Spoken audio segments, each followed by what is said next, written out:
কিন্তু সেই অ্যাড্রেস ট্যাগটাতে আপনি যে পোলিং স্টেশনের জন্য ডিপ্লয়েড হয়েছেন সেই পোলিং স্টেশনের নাম এবং নাম্বারটা কিন্তু প্রতিটা অ্যাড্রেসটাকে লিখে নিয়ে আপনাকে সেই অ্যাড্রেস ট্যাগগুলো লাগাতে হবে রেসপেক্টিভ জায়গায়।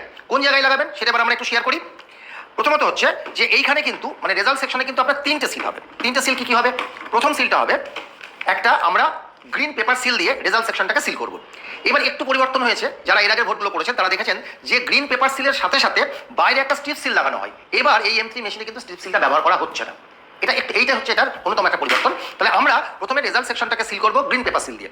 এই যে গ্রিন পেপার সিল দিয়ে আমরা রেজাল্ট সেকশনটাকে সিল করব, তাতে দেখুন এই গ্রিন পেপার সিলের উপরে একটা নাম্বার রয়েছে। এই যে একটা নাম্বার রয়েছে, এই নাম্বারটা যেন আফটার সিলিং উপর থেকে দেখা যায়, এটা কিন্তু মূল কনসেপ্ট। আরও একটা জিনিস হচ্ছে দেখুন এখানে দুটো গাম স্টিকার আছে। এটা হচ্ছে এ, মানে এই গাম স্টিকারটাকে তুললে আমরা এ পাবো এবং এই বি অংশটাকে গাম স্টিকারটাকে তুললে বি পাবো। এবার আমরা এমনভাবে এই রেজাল্ট সেকশনের ভেতরে এই গ্রিন পেপার সিলটাকে ঢোকাবো যাতে এই অংশটা উপরের দিকে থাকে এবং বিটা নিচের দিকে থাকে। আমি ঢোকাচ্ছি, আপনারা দেখুন।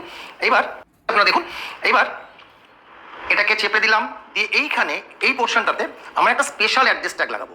এইরকম একটা স্পেশাল অ্যাড্রেস ট্যাগ থাকবে যেটা আমি বললাম এতক্ষণ ধরে। সেটাকে আপনার এই ক্লোজ বাটনের এখানে এই যে নবটা দেখছেন এই জায়গাটায় সুতো দিয়ে এখানে গালা সিল করে দেওয়া হবে। এরকম গালা সিল করে দেওয়া হবে।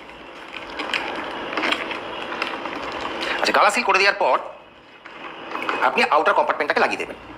আউটার কম্পার্টমেন্টটা লাগানোর পর এইখানে একটা এইরকম অ্যাড্রেস ট্যাগ দিয়ে, যে অ্যাড্রেস ট্যাগের উপরে name and number of the polling station যেখানে আপনি ডিপ্লয়েড হয়েছেন সেটাকে এখানে গালা সিল দিয়ে সিল করে দিতে হবে। এইবার দেখুন এই যে আমরা গ্রিন পেপার সিলটাকে লাগিয়েছি, এই গ্রিন পেপার সিলের একটা নাম্বার রয়েছে। এই নাম্বারটা কিন্তু প্রিজাইডিং অফিসার নোট করে নেবেন। এটা কিন্তু বিভিন্ন জায়গায় এটা উল্লেখ করতে হবে। সঙ্গে এই যে সাদা অংশগুলো রয়েছে, এই সাদা অংশগুলোতে সমস্ত পোলিং এজেন্টরা বা যে পোলিং এজেন্ট চাইবেন তারা কিন্তু সই করতে পারেন এবং সঙ্গে প্রিজাইডিং অফিসার এখানে সই করবেন। করার পরে যেটা করবেন সেটা হচ্ছে আমরা এই অংশটা থেকে গাম স্টিকটাকে তুলে দেবো। দেখুন এই অংশ বেরিয়ে গেল, এই অংশটা আমরা এখানে চিটকিয়ে দিলাম এরকমভাবে। একইভাবে বি অংশতে যে গাম স্টিকটা রয়েছে, গাম স্টিকটাকে তুলে নিলাম এবং সেটা এর উপরে লাগিয়ে দিলাম। তাহলে আপনার রেজাল্ট সেকশনটা পুরো সিল হয়ে গেল আর কি। এইবার এই মেশিনটা টোটালি কিন্তু রেডি ফর ভোটিং। কিন্তু আমাদের আরও কিছু সিলিং বাকি আছে, আমরা দেখে নিই। এবার আমরা ভিভিপ্যাটে আসি। ভিভিপ্যাটে দেখুন এইটা যে ব্যালট স্লিপ কম্পার্টমেন্ট, এটাকে খুলে পোলিং এজেন্টদেরকে আবার দেখিয়ে দেন যে এর মাঝে কিন্তু এর ভিতরে কিন্তু আর কোনো স্লিপ নেই। স্লিপগুলোকে আমরা বের করে নিয়েছি। দিয়ে এটাকে ক্লোজ করে দিয়ে এই দুদিকে দুটো আপনি অ্যাড্রেস ট্যাগ, আপনাকে বারবার যেটা বলছি যে অ্যাড্রেস ট্যাগে কিন্তু আপনার নাম number of the polling station লিখে দুটো অ্যাড্রেস ট্যাগ গালা সিল করে সুতো দিয়ে, এই যে ভিভিপ্যাট যন্ত্রের দুটো দিক আছে এই দুটো দিকে কিন্তু দুটো সুতো দিয়ে এটাকে ক্লোজ করে দিতে হবে। তাহলে এই হচ্ছে আপনার ভিভিপ্যাট সিল হয়ে গেল। কিন্তু এখানে একটা কোশ্চেন হবে যে এই যে ব্যাটারি সেকশনটা, এই ব্যাটারি সেকশনটা কি তাহলে ওপেন থাকবে? একটু বলে দিই, এই ব্যাটারি সেকশনটা কিন্তু অবশ্যই ওপেন থাকবে। এই ব্যাটারি সেকশনটাকে কিন্তু আপনারা করবেন না। এই ব্যাটারি সেকশনটাকে কিন্তু এটা সিল করা হবে না, ব্যাটারি সেকশন এরকমই হয়ে যাবে। আচ্ছা, এই যে টোটাল যে কাজটা হলো, কাজটা করার পর এই যে নবটা যেটা আমি বলছিলাম অ্যাক্টিভ ইনঅ্যাক্টিভ বা লক আনলক পজিশন, এটা কিন্তু দেখা যাচ্ছে ভার্টিক্যাল পজিশনে আছে, এটাকে ভার্টিক্যাল পজিশনে কিন্তু ফেলে যাবে কিন্তু। এবার টোটাল মেশিনটা কিন্তু নাও রেডি ফর টেকিং ভোট। এবার অ্যাকচুয়াল ভোটিংয়ের জন্য কিন্তু সম্পূর্ণভাবে রেডি। আমি পুনরায় আপনাদেরকে সিলিংয়ের বিষয়টা, ভিভিপ্যাট এবং কন্ট্রোল ইউনিটের যে সিলিং হয় সেই সিলিংয়ের বিষয়টা আপনাদেরকে আমি আবার মনে করিয়ে দিচ্ছি। আমাদের কন্ট্রোল ইউনিটে মোট তিনটে সিল হচ্ছে। তিনটে সিলের মধ্যে একটা হচ্ছে গ্রিন পেপার সিল, এখানে গাম স্টিক থাকে, এখানে গালা সিল কিছু হয় না। ভিতরে থাকছে স্পেশাল ট্যাগ যেটা কিনা ক্লোজ বাটনটাকে কাটা অবস্থাতে ঘিরে থাকে ভিতরে, এবং বাইরে থাকছে একটা অ্যাড্রেস ট্যাগ। এইটা হচ্ছে কন্ট্রোল ইউনিটের তিনটে আপনার সিলিং হচ্ছে, যেখানে দুটো জায়গায় গালা লাগবে এবং একটা জায়গায় গালা লাগবে না, গাম স্টিক থাকবে, মনে রাখবেন এটা। আর এই যে ভিভিপ্যাট, এই ভিভিপ্যাটের যে ব্যালট স্লিপ কম্পার্টমেন্ট, এই কম্পার্টমেন্টে দুটো অ্যাড্রেস ট্যাগ এই দু প্রান্তে আপনাকে গালা দিয়ে সিল করতে হবে কিন্তু। তাহলে আমি আবার বলে দিচ্ছি যে আমাদের এই দুটো মেশিন মিলিয়ে, অর্থাৎ কন্ট্রোল ইউনিট এবং ভিভিপ্যাট মিলিয়ে মোট আমাদের অ্যাড্রেস ট্যাগ লাগবে তিনটে, স্পেশাল ট্যাগ লাগবে একটা, এবং একটা পেপার সিল থাকবে, গ্রিন পেপার সিল, যাতে কোনো গালা লাগবে না, যেখানে থাকবে গাম স্টিক। এবং তাহলে আমাদের সিলিংটা কমপ্লিট হলো এবং এই মেশিনটা আমাদের টোটালি আসল ভোটের জন্য প্রস্তুত হয়ে গেল।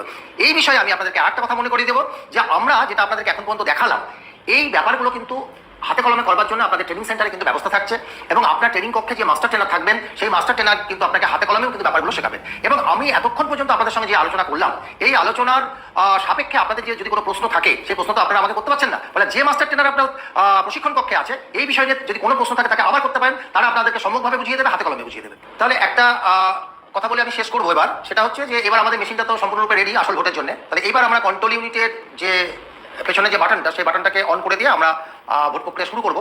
এবং এক্ষেত্রে যেই আমরা কন্ট্রোল ইউনিটের সুইচ অন করবো, সঙ্গে সঙ্গে কিন্তু পূর্বের মতনই একই পদ্ধতিতে কিন্তু ভিভিপ্যাট থেকে 7টা ব্যালট স্লিপ কেটে কেটে কিন্তু পড়ে যাবে। আর যেটা হচ্ছে যে আমরা প্রথম ব্যালটটা ইস্যু করার পূর্বে, এটা খুব গুরুত্বপূর্ণ, এটা সবাই মন দিয়ে শুনে নিন, আমরা প্রথম ব্যালটটা ইস্যু করার আগে অর্থাৎ ভোট শুরু করার পূর্বে আমরা কিন্তু টোটাল বাটনটাকে টিপে পুনরায় একবার দেখে নেবো এবং এজেন্টদেরকে দেখিয়ে দেবো যে আমাদের কন্ট্রোল ইউনিটে কিন্তু কোনো ভোট রেকর্ডেড হয়ে নাই, total vote 0। This is very important, এটা কিন্তু আপনারা সবাই করবেন, করতে ভুলবেন না।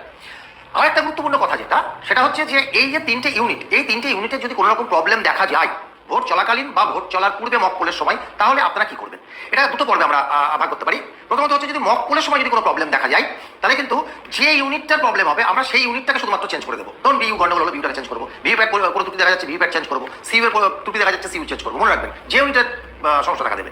কিন্তু ভোট চলাকালীন যদি কোনো সমস্যা দেখা যায়, তাহলে কি করবে? ভোট চলাকালীন যদি সিইউ বা বিইউ কোনো একটা ইউনিটের যদি কোনো প্রবলেম দেখা যায়, তাহলে কিন্তু আপনাকে টোটাল সেটটাকে চেঞ্জ করে ফেলতে হবে, এবং সেক্ষেত্রে কিন্তু পুনরায় আপনাকে কিন্তু আবার মক্কল করতে হবে। কিন্তু এই মক্কলের সংখ্যা কিন্তু আর 50টা নয়, প্রত্যেকটা ক্যান্ডিডেটকে একটা একটা করে ভোট দিয়ে কিন্তু আপনাকে মক্কল করতে হবে। কিন্তু যদি আপনার সিইউ বিইউ ঠিক থাকলো, ভিভিপ্যাটটাতে কোনো ত্রুটি দেখা দিল, তাহলে শুধুমাত্র ভিভিপ্যাটটাই আপনি চেঞ্জ করবেন। এটা হচ্ছে ভোট চলাকালীন। কিন্তু সিইউ বিইউ দুটোই ঠিক আছে, কোনো ত্রুটি নেই, কিন্তু ভিভিপ্যাটটার কোনো সমস্যা দেখা দিল, তাহলে শুধুমাত্র ভিভিপ্যাটটাকে চেঞ্জ করবেন, এবং সেক্ষেত্রে আর মক্কল করতে হবে না। তাহলে এইভাবে এই দুটো ত্রুটি আপনাদেরকে নিরসন করতে হবে যদি কোনো ত্রুটি দেখা দেয়। তাহলে আপনি যখন ক্লোজ করে সমস্ত সিলিং কমপ্লিট করে ফেললেন, তারপরে আপনার যেটা কাজ হবে, আপনি তো যখন আপনি সিলিং করছেন তখন তো এটাকে অবশ্যই এই সুইচটাকে ক্লোজ করে করছেন এটা আর কি। এবার আপনাকে যেটা করতে হবে পরবর্তীতে, এই নবগুলোকে একটু চাপ দিয়ে, দুপাশে চাপ দিয়ে এই ক্লিপগুলোকে খুলে ফেলতে হবে, এবং প্রতিটার সঙ্গে প্রতিটার যে আমাদের কানেকশনটা ছিল সেই কানেকশনটাকে আমাদেরকে কিন্তু ডিসকানেক্ট করতে হবে।